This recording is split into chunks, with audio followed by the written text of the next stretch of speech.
অনুমতি ছাড়া ছবি ব্যবহার করে টেলিভিশন বিক্রির অভিযোগে প্রযুক্তি প্রতিষ্ঠান স্যামসাংয়ের বিরুদ্ধে $15 মিলিয়ন মামলা করেছেন বিশ্বখ্যাত পপ তারকা ডুয়া লিপা।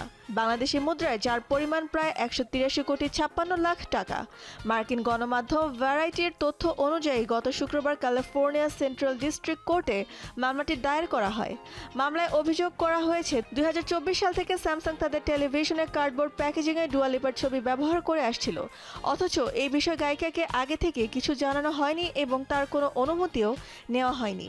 মামলার নথিতে বলা হয়েছে, ডুয়া লিপার জনপ্রিয়তা ও বৈশ্বিক ব্র্যান্ড মূল্যকে কাজে লাগিয়ে নিজেদের পণ্যের বাজার সম্প্রসারণের চেষ্টা করেছেন প্রতিষ্ঠানটি।